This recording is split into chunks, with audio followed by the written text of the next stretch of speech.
नमस्कार दोस्तों। Jim Carrey एक मशहूर अभिनेता, उनके बोल हैं, शब्द हैं, it's not the answer.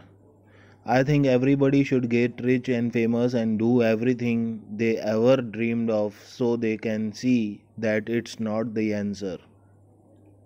Jim Carrey कहते हैं कि ईश्वर करे हर कोई अमीर बने, हर कोई फेमस बने, मशहूर बने, लोकप्रिय बने, and do everything they ever dreamed of, और वो सब कुछ कर पाए जिसका उन्होंने जो है सपना देखा है। बड़ा बंगला, बड़ी गाड़ी, वर्ल्ड टूर, या जो भी जिसकी भी जो अभिलाषा है, महत्वाकांक्षा है, वो उस अभिलाषा, आशा, महत्वाकांक्षा, अपेक्षा को पूर्ण कर पाए, उस सपने को साकार कर पाए, वो चीज़ें उसको मिल जाएं जिसकी उसे चाहत है, जिसका उसने सपना देखा है। क्योंकि ये मिलेगा तो वो जान पाएगा कि इट्स नॉट द आंसर।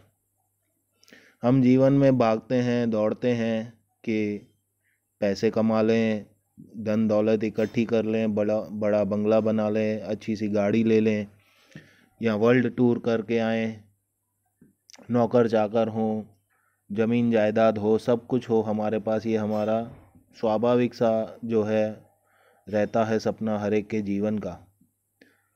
लेकिन जब ये सब कुछ हासिल हो जाता है तब हमें पता चलता है कि ये जो है ये जवाब नहीं है। क्योंकि ज़िंदगी इन सारी भौतिक सुखों से ऊपर है। भौतिक सुख हमें खुशी देते हैं, सुख देते हैं, आनंद देते हैं, लेकिन वो जो सुख, वो जो खुशी, आनंद है, वो जो मज़ा है, वो स्थायी नहीं होता। वो कुछ एक समय के लिए होता है, कुछ एक देर के लिए होता है, और जब वो चीज़ हमें प्राप्त हो जाती है, पोजीशन हमारे पास होता है उस चीज़ का, तो फिर उसकी वो जो हमने आशा अपेक्षा की थी कि उसमें से जो हमें सुख ड्राइव करेंगे हम उसमें से, वो बहुत ही थोड़े समय के लिए हमें मिलता है और फिर हमारा मन ऊब जाता है। क्योंकि ज़िंदगी का असली मज़ा चीज़ों में नहीं है। ज़िंदगी का असली मज़ा इन सबसे ऊपर है, जिसे भारतीय संस्कृति जो है परम ज्ञान, ब्रह्म ज्ञान या परम पद अवस्था जिसे कहते हैं, वो है। लेकिन इन सब चीज़ों से ये बिल्कुल भी हमें नहीं एटीट्यूड बनाना हमारा कि जब इन चीज़ों में कुछ मज़ा ही नहीं है तो हम कुछ काम ही ना करें इन चीज़ों के लिए। उसके लिए हमें सहारा लेना है, हमें हमारे उपनिषदों का, हमारे वेदों का, हमारे पास जो भारतीय संस्कृति का ज्ञान है उसका। ईशोपनिषद की जो शुरुआत होती है उसमें कहा गया है कि ईशावास्यमिदं सर्वम यत् किंच जगत्याम जगत।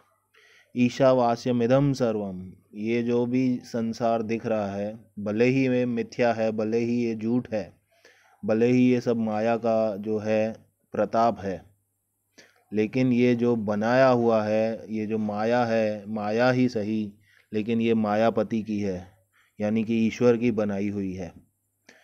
यह ईशावास्यमिदं सर्वम यत् किंच जगत्याम जगत। जगत में जो भी चीज़ दिख रही है, चाहे वो चल है, अचल है, ये सब कुछ जो है ईश्वर का बनाया हुआ है। ये सब ईश्वर को बिलोंग करता है। हम सोचें कि ये गाड़ी हमारी है, ये बंगला हमारा है, ये ज़मीन जायदाद हमारी है, नहीं। ये जो भी चीज़ें हम देख रहे हैं इस संसार में, चाहे वो चल देख रहे हैं, अचल देख रहे हैं, जो भी चीज़ें, पदार्थ इस दुनिया में दिख रहे हैं, ये सारा ईश का है, यानी ईश्वर का बनाया हुआ है। वो सब जगह मौजूद है, सब जगह प्रसरा हुआ है।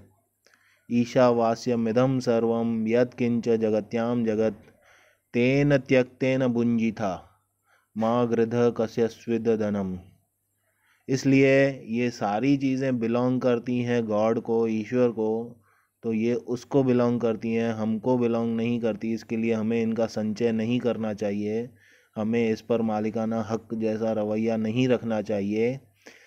हाँ, इन चीज़ों को हमें भोगना है, इनसे सुख प्राप्त करना है, इनसे जो खुशी, जो चैन, जो आराम हम लेना चाहते हैं वो लेने हैं।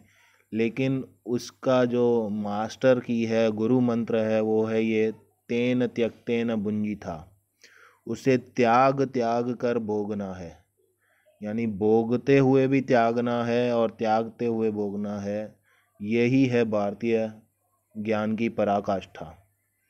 भोगना है लेकिन उसमें आसक्ति नहीं रखनी है।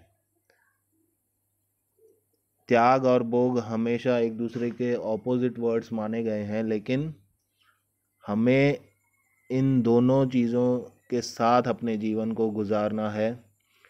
सुखों को भोगना है लेकिन त्यागते हुए, और सुखों को त्यागना है भोगते हुए। तेन त्यक्तेन भुंजीथा। इसीलिए भारतीय ज्ञान जो है वो अपने समस्त मानव जाति में उच्चतम पद पर है। तेन त्यक्तेन भुंजीथा को हम अपना जीवन मंत्र बनाएंगे तो हम चीज़ों को भोग भी पाएंगे, खुशी भी, उसमें से जो भौतिक आनंद हमें चाहिए वो भी हम प्राप्त कर पाएंगे।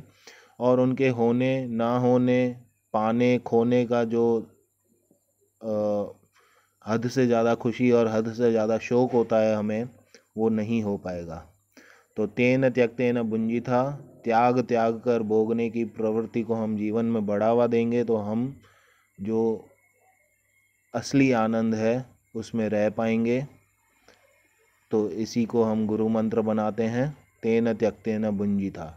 नमस्कार दोस्तों।